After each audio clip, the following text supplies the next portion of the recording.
yet again, and for this very last episode of our programming. I'm really happy that you were, for many of you, the names have become familiar, so I'm happy to see you again. And for those of you who are only able to join recently, today we're just going to go over a couple of new things, but mainly a recap or a summary of the things that we have discussed in more detail over the past few weeks. So hopefully this will give you an idea of how much you have picked up from my perspective, of course, because again, I'm just going to make sure that I state very clearly, I'm providing a very normative perspective of economics as it relates to the economic system that we currently live in and the sustainability that hopefully most of us wish to see happen in terms of our future. So with that, I'm going to start off our presentation. I need to share my screen, so I'll be doing that in just 1 second. But just to remind you, the last part of our discussion today will be to look at the Federal Open Market Committee last meeting minutes. And as I promised over the course of the last few weeks, we would go over it so that you could see how what we've discussed in class is very clearly written and articulated in those Federal Open Market Committee minutes, which are just basically the monetary policy that sets how interest rates are within our country and exactly what they're trying to promote by doing those movements. So give me just 1 second and I will share my screen.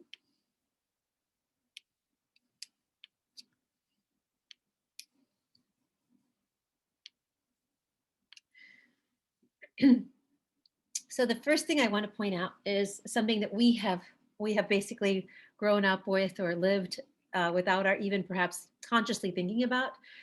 But we have learned to believe that economic growth leads to progress, which defines us as being modern. So these are just some basic words, I know, but when we sit back and we've hopefully gone through this in such a way that it has become tangible to you, we talk about growth all the time. But through the course of our discussions, what we've really focused on is growth is essentially creating more products for consumption purposes. So growth is directly tied to consumption and it's directly tied to resource use. How growth became synonymous or equivalent to promoting progress is basically a social construction, some of legitimizing certain words and their relationship to one another. And also how we now have come to think of progress as being something that exemplifies a modern state is also interesting because we actually default to this implicit bias with regard to economics all the time. We look back on history and we think that somehow they were antiquated and backward back then because they didn't discover this or didn't do that. But hopefully, as we've looked at our own economy, we can sort of start to see where our values of what what makes us happy, what actually fulfills us, what actually gives us satisfaction in life, are not necessarily articulated in any of these points. And yet, when we look back in time, their ability to be happy and feeling well with being able to have time with their friends were not necessarily compromised by their inability to have this. So we hopefully can just take away from this very simple equation that these are social constructions that we have bought in terms of our thinking without any real critical assessment as to whether they make sense and whether or not even these aspects are truly necessarily progress or they're to our own betterment. So that's what I'm hoping is right in the back of our minds now when we start to think about this. So this picture is a picture of a tail wagging a dog.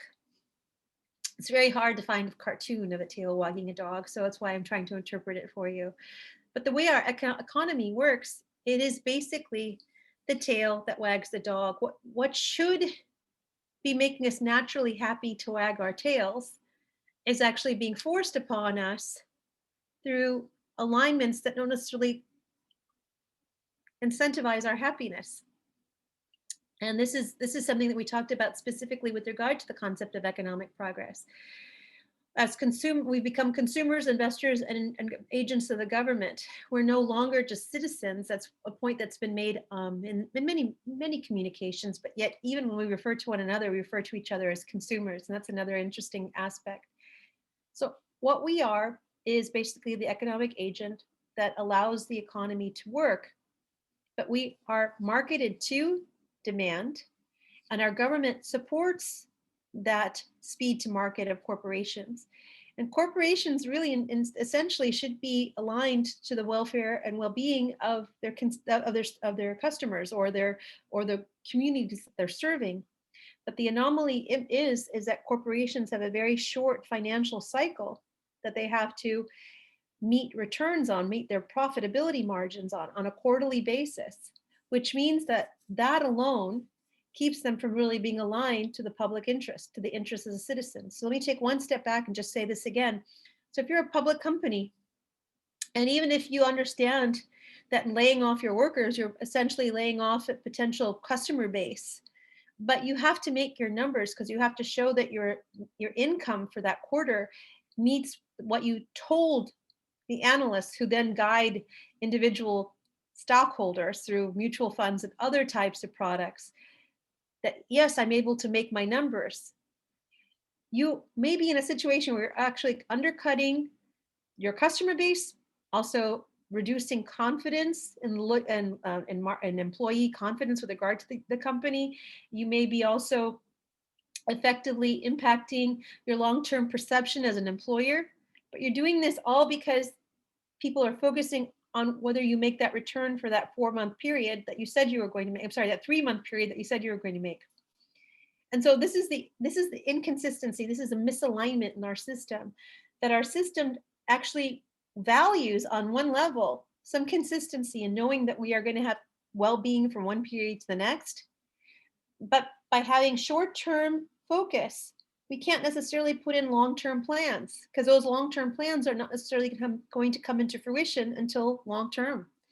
So that short-term focus may actually cause us to put in policies that undercut our long-term sustainability or actually promote long-term well-being. And for that simple reason, since a corporation is aligned to this and the government itself wants corporations, since corporations determine a large portion, big chunk of how the economy operates in terms of GDP, because they employ people, they enable consumption, the government may actually sometimes, maybe more often than sometimes, be looking out for the corporations rather than the very constituency that they're out to represent, because it's easier to talk to a few corporations than it is to talk to all of the people that you represent. So this is the anomaly effect that we're having right now, is a misalignment. And a lot of it is because, very simply, we are looking at economic growth as measure of progress, and that's what defines us as being modern. So we talked about this a little bit and this whole concept of consumerism. But what I'd like to just bring up here is just for us to think about on another level too. And the consumerism as it relates to sustainability and the caution that we need to have. And I don't have a research report to actually tie to what I'm going to say. So it's a hypothesis that I'm yet to work on, but I think it makes sense to be tested. Every time we have an issue in our system, in our economic system, an issue where there's a problem that's been detected, there's always a quick solution.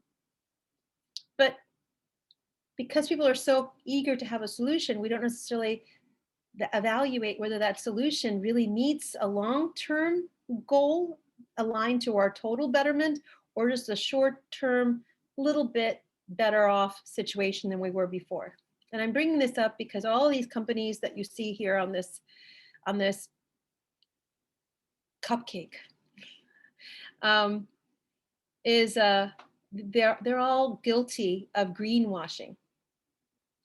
And what I mean by that is every one of them recognizes that people want to believe that the world is becoming more sustainable, that we are working towards sustainability. And because they know that people have an underlying sense of trust, mainly because they just don't know how else to handle a situation, they market to us with the perception that somehow what they're giving us is going to be better than what they've given us before. But the reality is the system still hasn't changed. We're still focused on profitability. We're still focused on corporations meeting their quarterly returns. We're not necessarily connecting the dots between quarterly returns, our own desire for high returns, our promotion of exploitation, our promotion of environmental degradation and human exploitation in that regard. And we're not taking into consideration how that actually undercuts our own long-term benefits and well-being. So we're going to talk a little bit more about that today than before, and I hope that you will be very wary of this. So one simple example of this is recycling doesn't work. Recycling of plastic does not work. And this is a discussion that I would be happy to have even more detail during our Q&A. But when I say that recycling of plastic does not work, it is basically a similar type of greenwashing as we have here that I just described to you. Products that are made of plastic were not made with the intention of recycling. Recycling came after the fact based on consumer pressures, because we were starting to see how much this litter issue was starting to expand. That's number one. But the other part of it is that when you look at your plastic bottles, for example, they have different densities. There's some different colors. They need virgin plastic in order to be bonded to it, in order for it to be used again in a plastic bottle, let's say. The reality is the majority of recycled plastic bottles are never used as plastic bottles again. They're downcycled into clothing fiber, construction equipment, now roads. And people believe, because they just are looking only at that superficial level, that, aha, look, plastic has another life. But we know plastic will not biodegrade, which means it doesn't go back into its biological components. So it doesn't naturally absorb back into the ecosystem. In fact, the more plastic we put out there, the greater the possibility of creating more and more microplastics or nanoplastics that enter into our system. And the amount and expanse of those is only increasing. So as we look at recycling, which is going to be pitched higher and higher in terms of pressure points and in terms of both state and national government, it's primarily because these petroleum companies do not have alternative growth engines. Plastic is a petroleum-based product. By pushing plastic, they actually continue to promote their viability without taking into consideration how it will affect long-term viability. So it goes back to what I said a moment ago. The silo has become too focused on its own goal that has lost focus with regard to how that goal aligns with the greater good. So when we look at this plastic, and the reason I bring this up is this is going to be a big issue in the next couple of months. When we look at this plastic issue and we start to think to ourselves, oh my goodness, now we have plastic in our clothes, plastic in the roads. How are we ever going to get rid of this stuff? That's the part that we need to focus on, is not the solution that's being pitched to us, but whether that solution actually eliminates the problem. The same issue goes when you look at a biologically created plastic.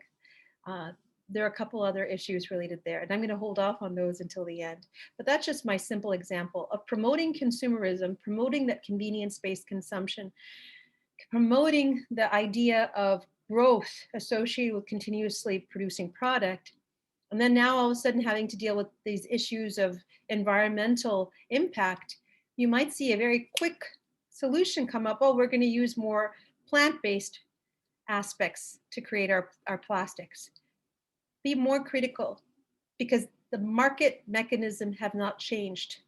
So what they're just doing is rebranding to be part of that market mechanism. And that's true of almost every product we see out there. Shoes that are made of plastic from the ocean. Almost any product that you can see that claims it's green is going to be basically using the same economic system and rebranding itself using the same exact channels based on consumerism. So these are just some photos of exploitation, not that necessarily you need to see them to know what exploitation is, but it's important, I think, that we do bombard ourselves with photos and images, because it's so much easier to forget. These are not pleasant things to pay attention to. Our consumption in the United States, and as I mentioned before, if you look back at the Nobel Peace Prize lecture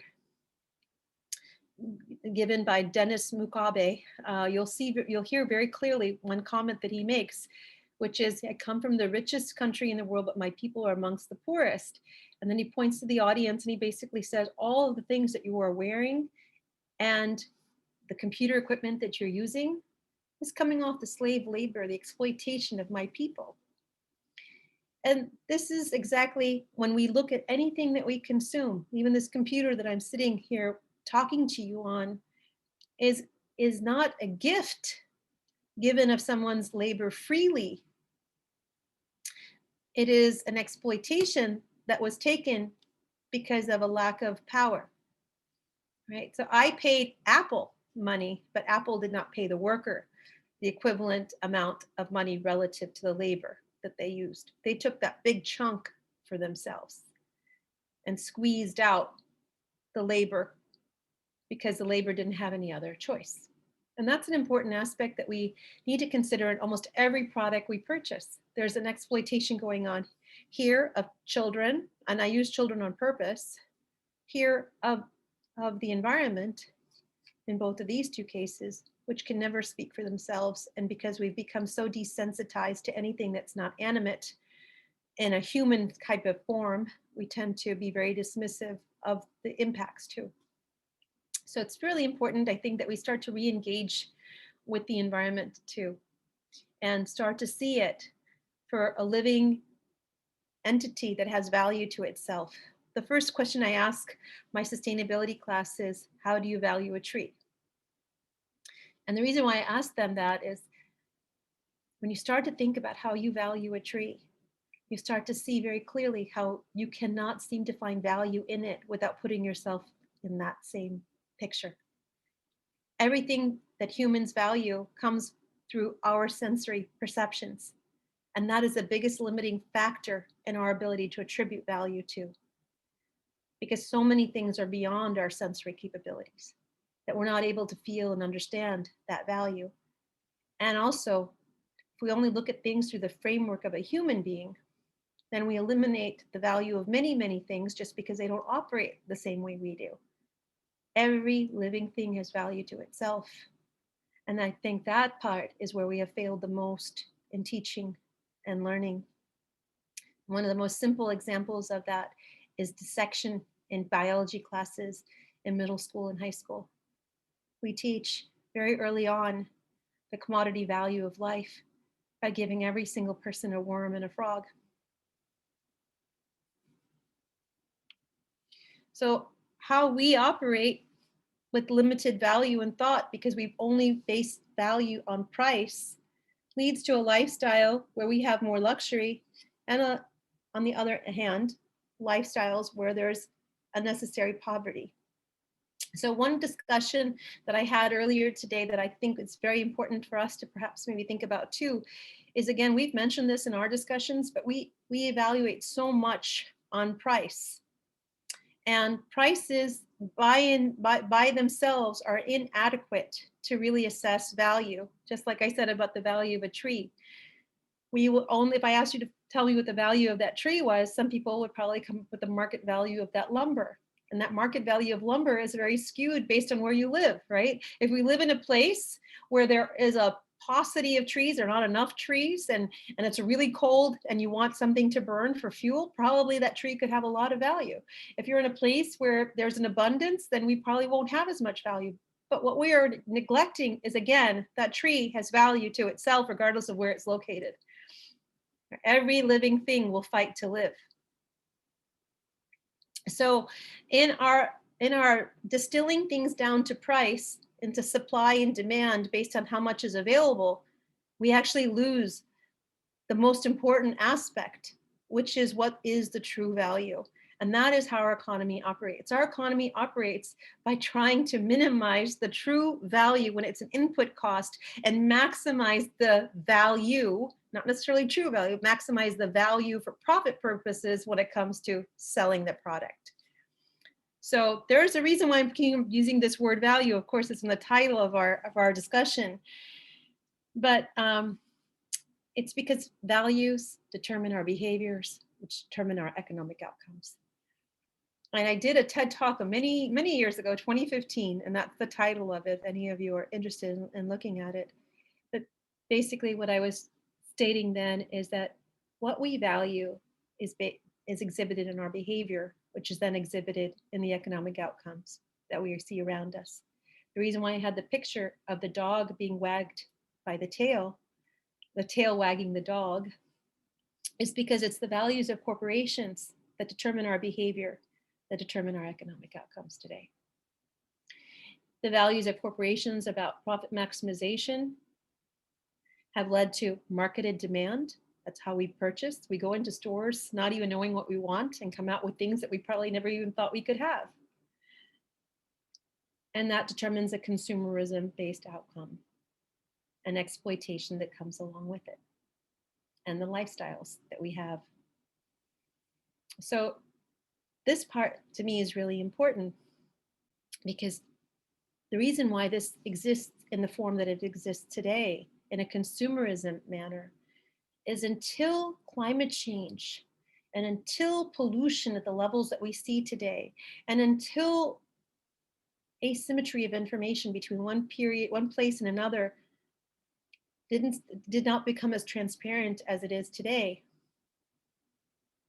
we were able to ignore many of the things that we saw happening in another country or in another state or to other people that weren't in our neighborhood. But now we're starting to see that there is no way, and we're all interconnected, whether we want to be or not.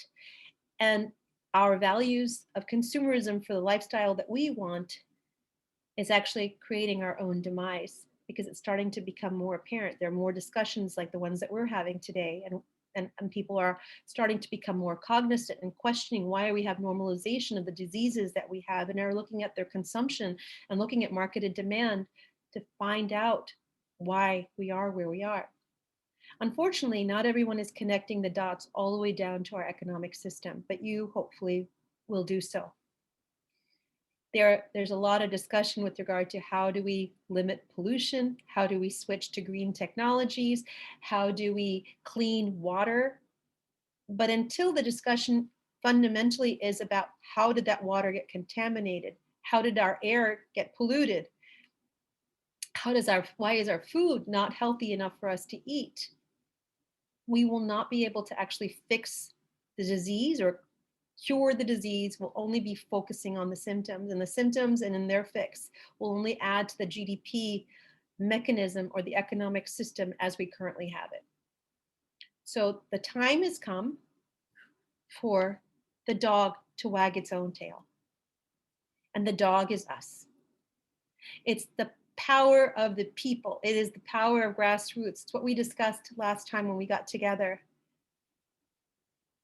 It's the dog saying, it's us saying that we want to be happy based on the actual things that cause us well-being. And we're willing to open our eyes, take the responsibility, and have action related to what we truly value, exhibit that in our behaviors, and create an economy that's consistent with that. So I went over these couple of things to you before, but I'm just recapping here because this is what the dog is looking at, what we're looking at. And I say that because I am a lover of dogs, and I know people have cats. I love cats too. But when we think of a warm and fuzzy little animal that comes up to you, it's usually a dog. And humans, to be even equated to a dog, it puts them on a pedestal that probably we don't even deserve. So I'm complimenting us by doing so.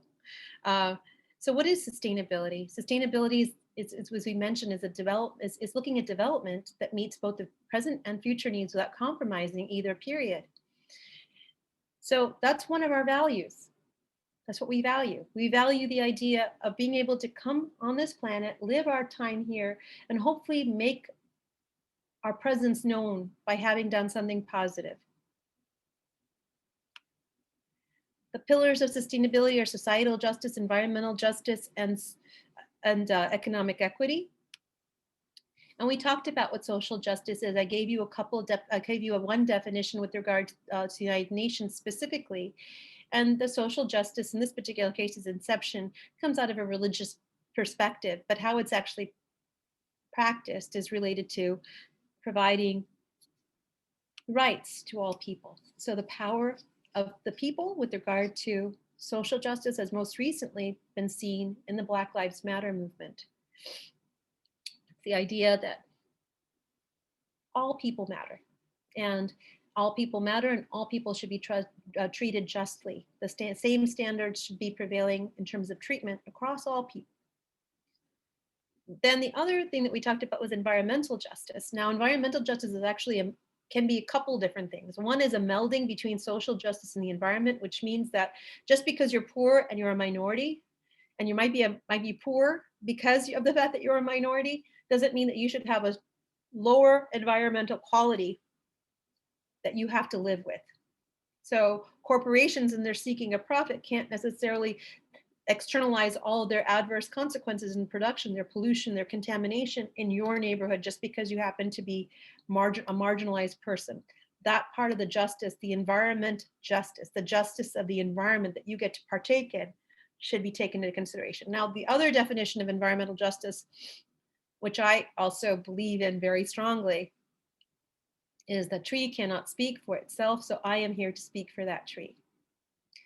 Justice for the environment, because even though it's not a human being, needs to be served through my stewardship of that environment.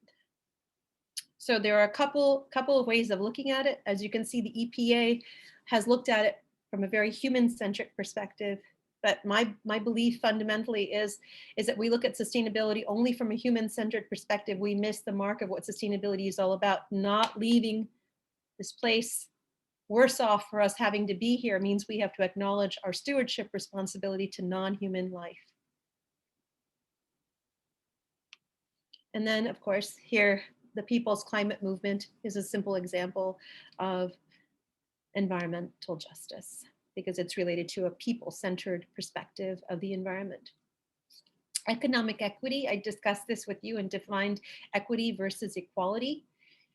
And when we talk about equity, the first thing I'd like you to always take into consideration is equity is about fairness.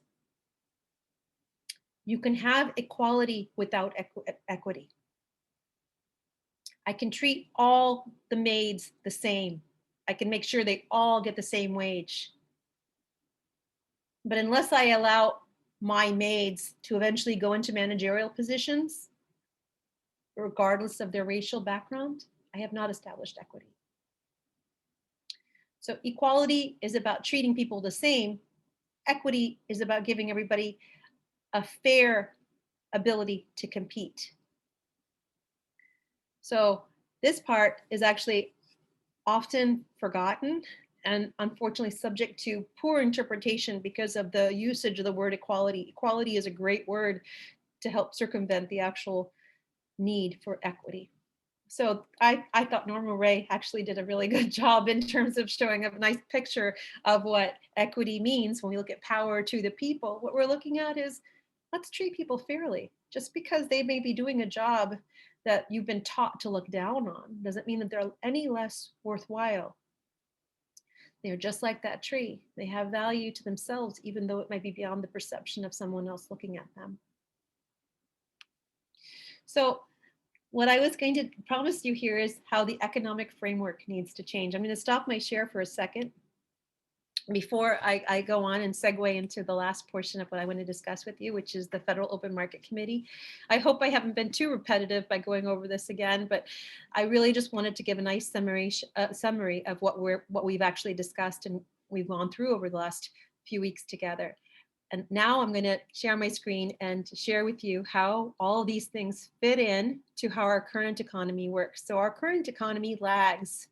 We're all here discussing sustainability, the need for sustainability, how sustainability affects all aspects of our economic system, but our economic system is still operating on that growth perspective. So in understanding this, you can also understand why policies are continuing to be made in the way that they are, or being constructed the way they are. So give me just 1 second, because the link that's on that last page is actually the page that I'm going to pull up right now. And all of you can find this by going to the Federal Reserve. So this is the last press release. It came out on January 27th of 2021. And usually any type of monetary action is reported immediately in the press. So most of you have seen this. I'm not sure if all of you know how to interpret it. So that's what I'm going to go over. And it'll be my segue to tell you about how a sustainable implementation would affect what would affect or be affected by this. But before I do that, let me just also say one more thing. There are two aspects: fiscal and monetary policy. Fiscal policy is a policy the federal government has control over, and that's usually related to specifically to movements in the taxation system, so increasing or decreasing taxes. So if I decrease taxes, basically what I've done is given you more of your paycheck to spend. If I increase taxes, I've slowed down your spending.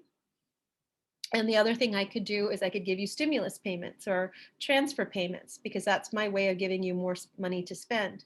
But every time I give you more money to spend, either I have to contract the government or I have to borrow. So that means at some future time, that debt has to be repaid. Otherwise, you're forever rolling the debt. And that's a whole lot of stress, right? So let's just look at this and go over this. I'm just going to talk about a few things. So please don't feel like you have to read every word here. This press release came out and speaking specifically to COVID-19, understanding and evaluating the fact that the economy has slowed down, and they're using this word accommodative. So I want you to know what accommodative policy is. An accommodative policy is when they're actually allowing money to be at a lower price. Everything has a price. The price of money is interest rates. So they're keeping their federal funds rate between 0.25%. The reason why it's in a range is you actually have to actively go into the open market operations for federal securities, let me just put it that way, to help peg that rate, because you have constant changing during the day, trading during the day. So that's why it's a range. That's number one thing to think about. That's why they give you this range. But what you're seeing here, when you see this range, it's very, very low. And this is the amount that banks within the Federal Reserve System will be borrowing from one another. That's why it's the target federal funds target rate. It's a federal funds market, not the Federal Reserve loaning money. That would be a discount rate. This is the rate that banks can loan money to one another. This affects us eventually. But when it's this low, what they're trying to do is provide an incentive for borrowing. That's what this is saying. But let's read this together. The committee seeks to achieve maximum employment and inflation at the rate of 2% over the longer run. And I already explained this to you a few weeks ago, but just in case some of you may not have been with us, they're seeking maximum employment because when more of us are employed, more people can buy something. And in a consumption-driven economy, that grows GDP. That's why we care about employment. We care about employment because it's a direct indicator of how much people can buy. And because we use an indicator to determine well-being, a financial indicator, if people can buy more, we're assuming that they're better off. Okay. Now, in some cases, that's true. I mean, if I can afford to pay for my food, I am better off. But it may not necessarily be indicative of what's going on over everyone, because we're only measuring the final values, right? So we don't necessarily know what's happening in every individual household. But the part here that's important, this came up in our last discussion, was inflation. At any given point in time, and I've tried very hard not to use graphics given the fact that we have such a short duration to speak to one another, but at any given point in time, you have a finite amount of resources, because I might have to increase my factory size. I might have to go and buy more inputs. I can only produce so much at a point in time. I'm just making an analogy, excuse me. So if I only have 100 units of something and people demand 100 units of it, that's perfect. But if I have 100 units of something and people demand 102 units of something, then the prices are going to be reflected because I can charge more. It's that charging more that is inflation. And that inflation is happening because I've hit my resource limit, but there's still demand, which causes the prices to go up.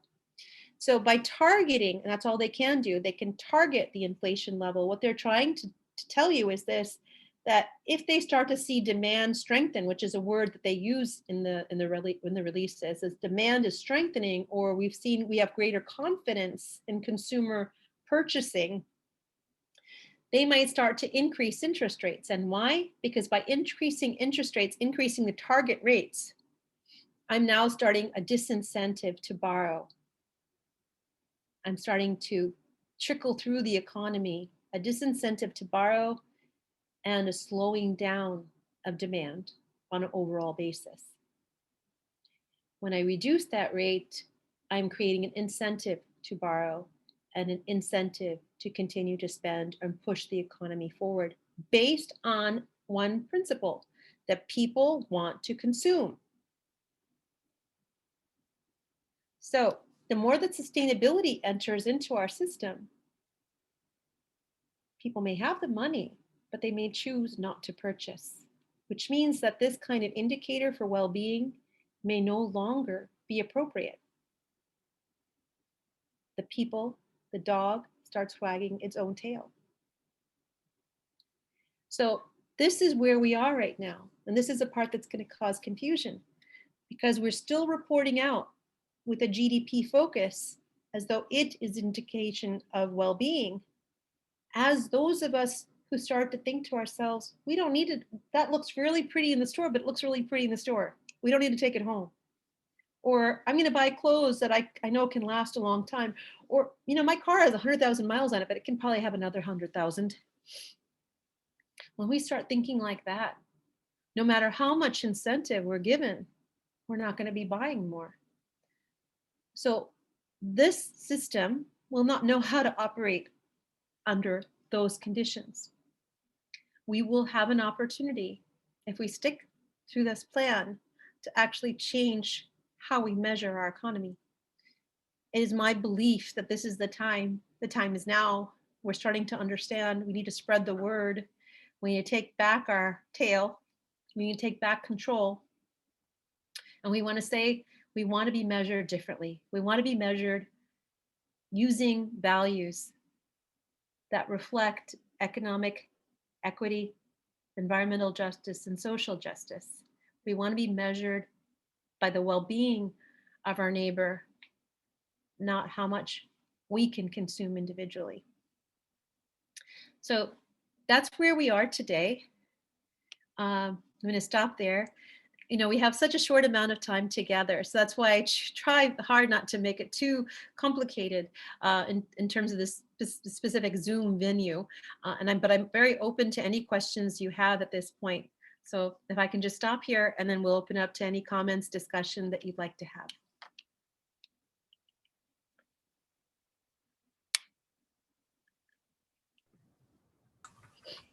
So we can do it the same way we did in most of the past ones. If you have a question and want to do it, you can either physically raise your hand on screen, or you can send a little note to the chat that says, I have a question. And then we'll say, whoever comes up first will say, hey, you can unmute yourself, and then you can ask the question. So if anyone's got any, Carlin has something to start with. So Carlin, if you want to give it a go, you can lead it off. Great, thank you. Well, I'm wondering if you end up with the scenario you're just talking about, if you end up with deflation like in Japan. Is that what the first reaction is? I don't. Well, deflation would, if you're still measuring the economy from this perspective of growth, like what you're talking about in this last slide, deflation is basically prices going down period over period because demand is not strong enough. And Japan has been in a period of deflation for some period of time. So yes, you would probably end up with a situation where potentially prices could go down in certain sectors. They're not going to be able to go down everywhere. Other places probably would shut down because it just wouldn't be adequate demand to meet continuing. Yeah, definitely.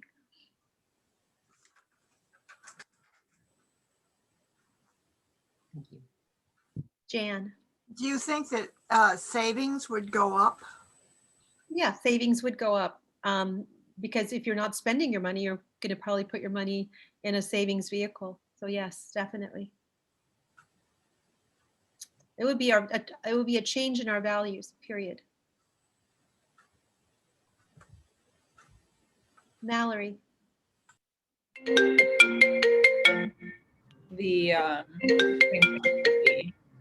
Where enough people sort of express. I'm sorry, I can't hear you at all. So just if you don't mind repeating. Okay, yeah, sure. What do you think the tipping point would be where enough people are sort of expressing this behavior that it would change how we approach our system? how many people would have to change in order for this to happen? Yeah. Is that what you're asking? I don't know that we'd have to have a lot of people change. We'd have to have sufficient people within the voting bloc change. Because in order for this to really happen, you need the people to push for regulation to basically cause the mechanism that we use to value our economy to change. So I don't know that needs to be a whole lot of people, but that would be my answer here. I don't think this change needs a whole lot of people, just like we didn't need everybody in the nation to vote for a new president.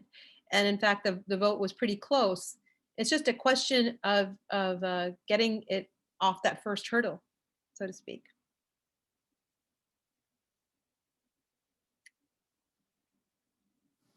I'm sorry I didn't identify it as a brain. To me, it looked like a cupcake. I'm sorry, I just noticed that on the side. Next up, we've got Steve. Steve, would you like to ask that question, or would you like me to just read the? Nope. Okay. So everyone can read Steve's comment if they feel like it. Then we got one from Bonnie. Bonnie asks, why does Japan look at the long-range picture unlike the US? It's not because of they're looking at the long range picture. It just has to do with other factors in the economy.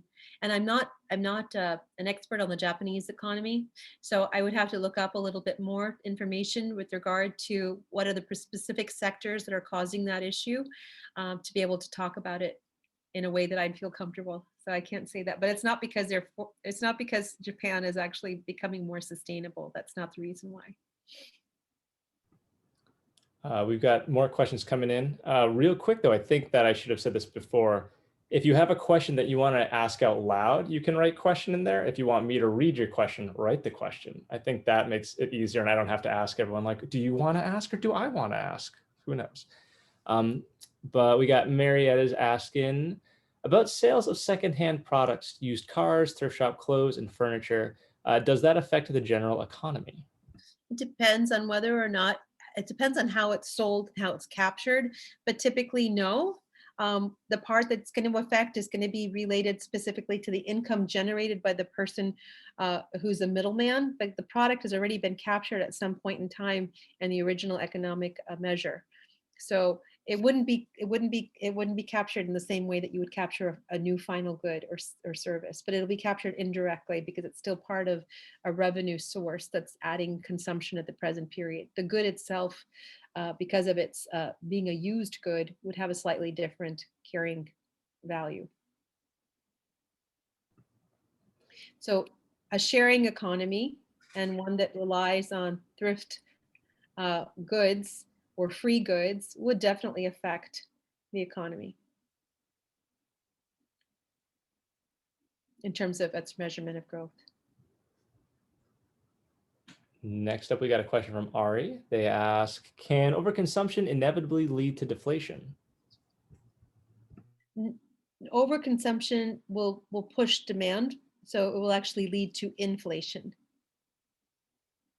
Overconsumption related to a finite supply would lead to inflation. If supply continues to increase with overconsumption, then you probably won't have any kind of price effect. You could actually continue to keep it within the inflationary boundary. So it's all inflation, as it comes about related to demand, is all dependent upon whether supply can keep up with demand. Bryant and Carrie sent over a cool statistic that says 3.5% of the population protesting is the historical figure to get something to change or to make an impact. So thank you for that. If you want to read where that came from, they provided a link. Next up, we've got Daniel. They ask, what way can Africa, Nigeria in particular, reduce inflation rates of commodities?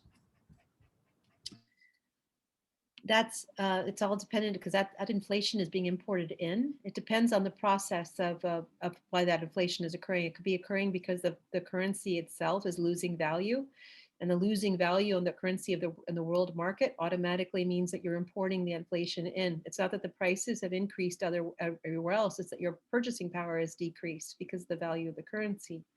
So it really depends on the reason why that currency value is reducing, which could be related to political instability in the country, could be related to government policies in the country, which are leading to loss of confidence in that country and its carrying capacity. So it has a lot more to do with just macro policy. I can't really necessarily speak to it unless I really understand the export sector and what's happening on the macro level with regard to stabilizing the currency value. But Daniel, I would imagine that it is the underlying reason is the foreign exchange.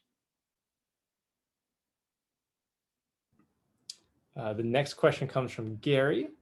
Having full employment, bracket, jobs available for everyone who wants to work, end bracket, is desirable. What kind of policies would you advocate to reach full employment? I wouldn't necessarily advocate for full employment. So I know that that's something that we've been trained to believe, that somehow everybody should be working. But full employment leads to population growth, which leads to resource use. We have to take a good look at our economy right now to see if we truly believe that we need to have all these different occupations in it. COVID-19 has taught us very well what is essential and how much extra layers of fluff we have in our system just because we can afford to. And in some ways, our health has improved as a result of elimination of some of that fluff, because we're not going out quite as often and doing these types of activities that weren't necessarily aligned to our health or digestive health, for example. So I'm going to say something that's very unpopular probably, but I believe that we need to look at contraction of our economy if we're really looking at sustainability, because our economy is resource driven. Employment is also resource driven.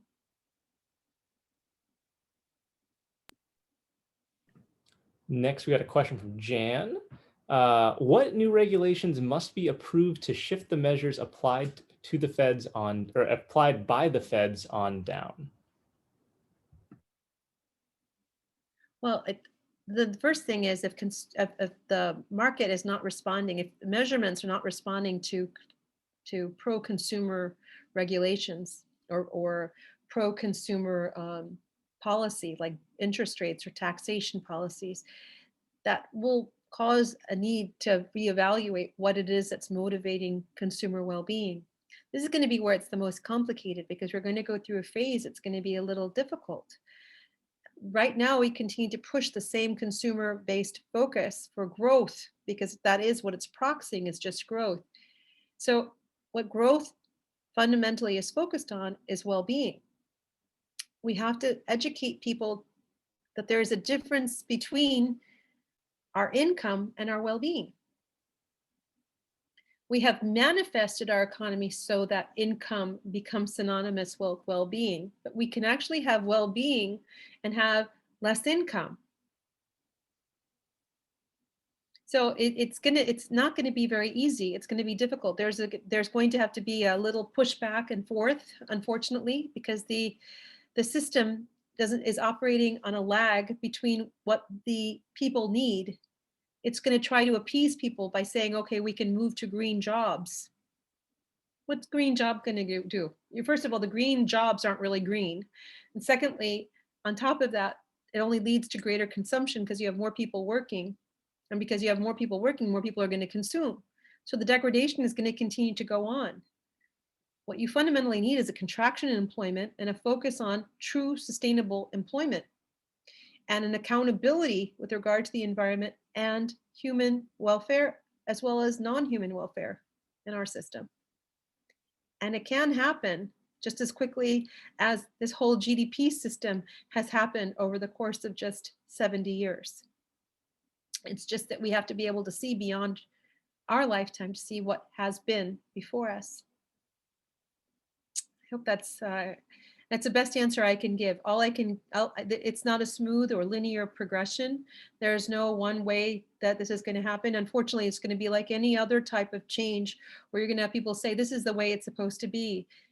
And then we have to educate them that no, the proxy has become the goal in our system. It no longer reflects what it's proxying, no longer reflects our well-being, because in becoming the goal, now we're trying to attain the financial returns and we don't care about the externalities and adverse impacts to people that result from it. We're actually undercutting the very thing that we're supposedly proxying by the proxy.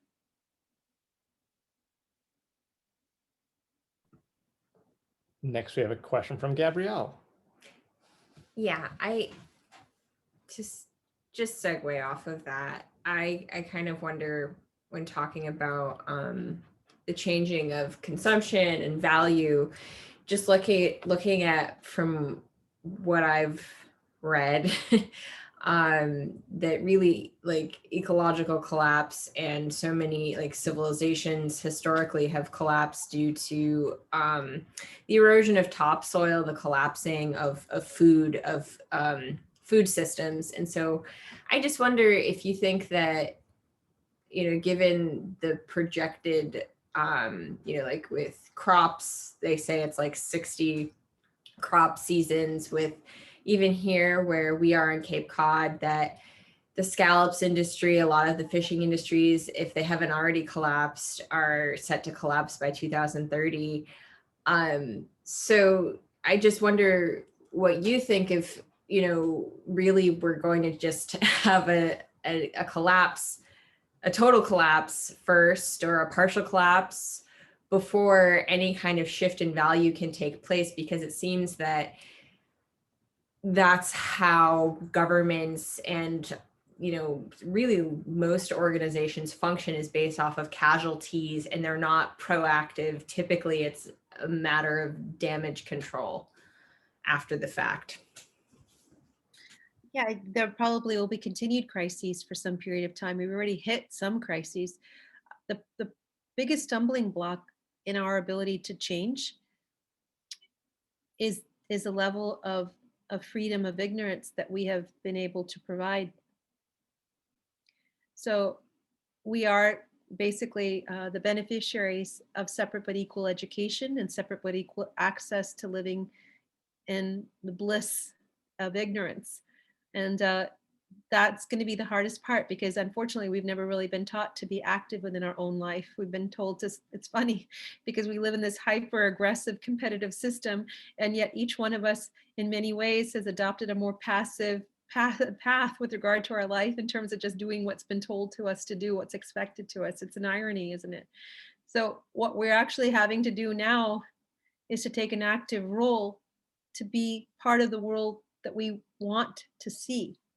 If we are really sustainability focused individuals, we have to take an active role because of all the passivity that existed before us. So that's why it's so difficult. This whole focus of GDP growth has disenfranchised us from our neighbor. And what we need to do now is somehow find a way to find that connection after a couple of generations that it's been broken down. Again, one thing I'd really like any of you to watch, if you haven't watched it, is a 1979 Culture of Malaise talk. Watch it completely. Jimmy Carter gave. It's a really great talk. And in that first half hour, 20 minutes, the State of the Union address, he makes a very clear point. I mean, we're talking about what, 37 years after GDP's become a global indicator, basically. He makes a clear point of saying we've become a nation of consumers. We no longer understand or appreciate the relationships with our family and our friends. It's what we have that determines our value. He was saying it because he was seeing it. He was living it, and he was seeing the change. Now we are, now what? It's 2021, so that's 21 plus 21, 42 years since then. So another generation or more has passed. So it's become our reality. So it's hard for us to remember that there was a time before. So do you think that, right, in more crises are going to happen, are happening? And I just kind of, I feel like when we look at the 1920s and we look at where we are now, particularly with food security, and I feel like that's a conversation that really doesn't happen as much when talking about sustainability. And New England is a really perfect example, because Massachusetts, like, we do not produce our food here. And to me, it's like, how do you have an economy if you don't have food? So I guess, Well, it's just like every other thing that we have in this system, it's been automated to reduce the costs and not necessarily be aligned to actually public welfare. We have national security risk, as you've just mentioned, because of centralization aspects of commercialized agriculture. But in the very fact that it's commercialized, we've also impaired our well-being based on the food that we eat from it. Most of us aren't necessarily cognizant or even thinking about the fact that a food pyramid tells us, based on lobbying, to eat a certain type of proportion of food every day, but we may actually be eating more pesticides and herbicides by actually consuming at that level, because, and those may be in actually not safe doses, because of the fact that the reference dose of each item may be met, but the cumulative impact has not been assessed. So that means that the raspberries I eat may have come to the contact of amount of herbicide and pesticide that was EPA mandated, but then they didn't take into consideration I was going to eat blueberries too, and I have my lettuce and have my tomatoes. And so where our food itself, because of the lack of regulation, because it's pro-business and we're speed to market focused, is also another aspect of our well-being that's not actually being measured. It's only the amount that we can purchase is being measured, not the quality of what we consume. And this is a big issue. This is that conundrum. I mean, each one of these silos is operating separately, but the part that they've all forgotten, because the proxy is the goal, the money is the goal, the money is the indication of supposedly everything going on around in the way it's supposed to, is that they've forgotten that we should also make sure that that's holding true. And it's not. The things that we need the most, air, water, and food, are the things that are contaminated the most in our system, to give us things we don't need, like this little glass bottle, which when I came to this country would have been picked up by the vendor at the grocery store, taken back, relabeled, refilled, and then resold. So, and I think that may address one of the comments that was on the side, but I'm not 100% sure. So Yeah. The next one comes from Daniel. How much impact does the media we consume, TV, movies, music, etc., have on our consumeristic ideals in your estimation? well, definitely has a tremendous amount of impact on our consumerism, because it's constantly reinforcing it.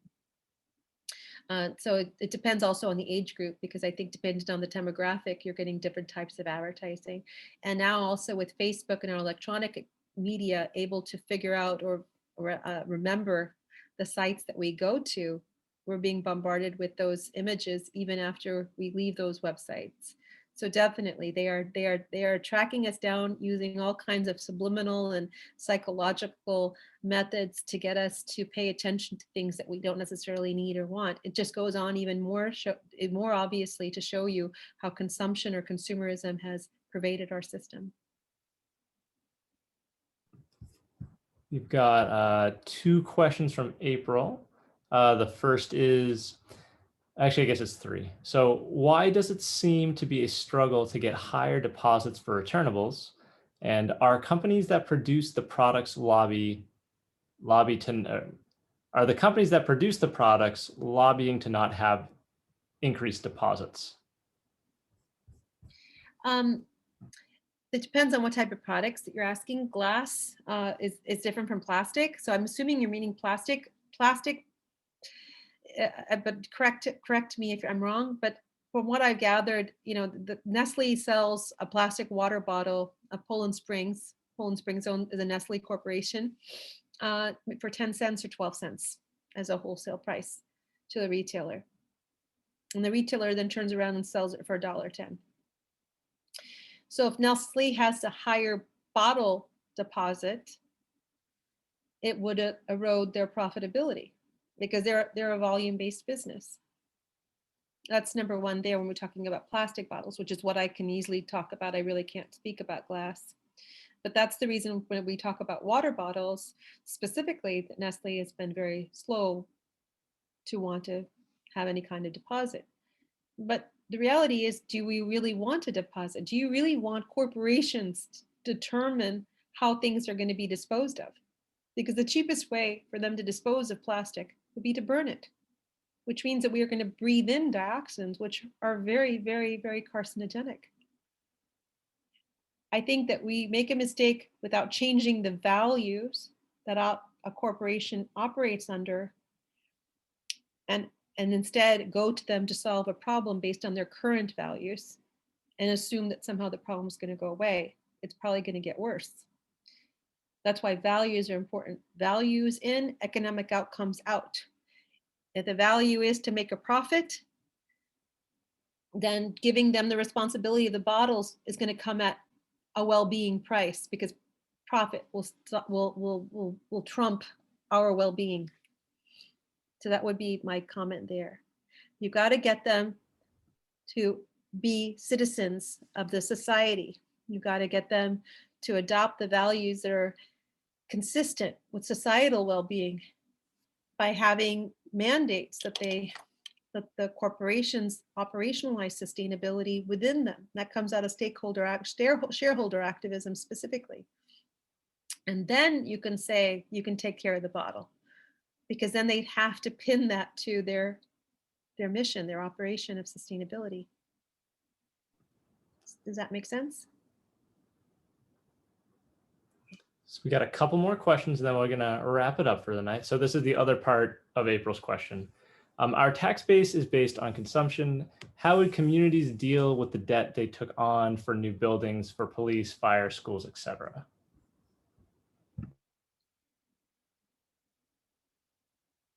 Our tax base is based on, indirectly on consumption. It's based on our income or property values or something that does indirectly rely on consumption. The issue of the current level of debt, it would have to be there. It would have to be restructured. We'd have to figure that out, of course. How they would deal with it, it could be such that you just forgive that debt and figure out how you're going to make a short-term salve for those impacted elements of the society that are going to be impacted by that debt's elimination. Maybe you can give them a settlement up front. We are going to have to pay things back one way or another. So the question of this being an issue is definitely something that has to be evaluated. And it's part of what I said earlier. There's no quick fix. Right now, the way that we're spending and our debt is the burden of another generation. So the issue is, do we continue to have intergenerational transfer, or do we just take it and absorb it now and deal with it? Marietta asked a question that says, what's the technical phrase for when corporations control the government? And the answer is, Gabrielle? It's a corporatocracy or a plutocracy. Just for the sake of time, we're going to keep on moving. Ari, I don't know if we can answer this or not based on like investment stuff, but Ari asks, is Wall Street a safe/risky vehicle for employees' retirement funds, i.e. 401ks? Is that a thing we can talk about? Well, I'm assuming what you mean is the equity markets in general. And I touched on this last time, and I didn't say one thing that I'm going to say right now. Equity markets in general are considered to be the highest risk investment in general, primarily because they are not collateralized obligations. So when you buy a debt obligation, a government bond, a corporate bond, I'm sorry, I didn't mean to say government bond, but the government bonds are based on the ability of the government to pay. But let's talk about a corporate bond. When you buy a corporate bond, in comparison to buying an equity, a stock, the bond usually has some sort of subordinated value, which means that if the corporation or the entity was forced into liquidation at some point in time, that bond would translate to some sort of value. Typically. Now, there are some bond classes that will not have any value, but that's where at least you can look to see. They're usually assets that are tied to some aspect of the liquidation value of the corporation, so to speak. An equity, a stock, if the company goes belly up, you go belly up. So that's why typically as you get older, or if you're if you're more risk averse, your risk tolerance is low, you would hold less equity holdings. You would hold more bond holdings. your increase, your growth in the underlying instrument wouldn't be as great because that would be absorbed by the equity instrument, but your volatility in terms of the movement in prices wouldn't be as volatile either. Next, we got from Steve. So Steve says, Walter Scheidel, I'm bad at pronouncing last names, in The Great Leveler proposes that wealth and income inequality in America over the past 60 years can only be reversed by a catastrophe like war or pandemic. What do you think about that? It kind of dovetails with what Gabrielle was asking. That's exactly what I was going to say. I would agree. But the reason for that is because we're all having this discussion and we're all talking about this, and obviously you're all interested in these types of topics as I am as well. But how many more people are not? If we were all equally interested in these topics, we probably wouldn't need a catastrophe because we could all gauge what's happening and then help steer the ship to a different direction. That's part of the problem. That's a part of the challenge. That's why it's so difficult to perceive a different system. So yes, unfortunately, we are going to need that because those people who don't believe that things need to change are only going to take a look and pay attention when they're forced to pay attention. You know, there's that poem or that statement about the Holocaust where the person who's writing is saying that they came for somebody and I didn't say anything. They came for the next person. I didn't say. They came for me and there was no one to speak for me. Right? It's unfortunately that's how we have become. We are not connected to the welfare of our next door neighbor. We're only focused on ourselves. So that is the reason why we need a catastrophe. But it doesn't have to be that way. You know, your child can go to college without hating you before they go. You can keep the bond and have the separation, right? We don't need to have a cleave. We don't need to have a catastrophe. We've been socialized that way. Steve also to add on to that says, catastrophe or better government? Positive thinking. Well, a better government is reflective of better citizens. True. That's what we're all doing here, right? Becoming better citizens. And that comes to the final question from Jan, which ties all of that together. Jan asks, where is the leadership that you would like to see the voters pay attention to? It is yet to come.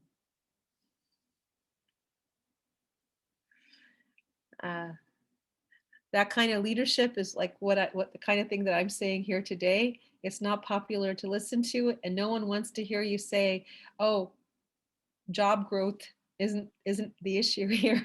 It's not going to get you a job in office, more than likely, because we have created a nation of very passive individuals who just look to the next entertainment, the next mechanism for self-gratification, and think that that is their purpose in life. So what you're asking is a re-engagement and a desire to find a purpose in life that's beyond your own self. And that religion not being part of our societies anymore has actually created a hurdle for us. The rise of the nuns, NONES, a secular society that's replaced perception of well-being and purpose with science and economic systems is probably the greatest ailment that harms us all, in my opinion. You need values, and religion was able to give that to us, and it was also able to give us social policing in the sense that we paid attention to what our neighbors were doing. We don't have those anymore. When secularism came into being, it should have immediately also tried to establish national welfare values, how we look at one another, how we perceive ourselves, what is it that we identify as being a good citizen, and that should have been part of our teaching. All right. I don't feel like I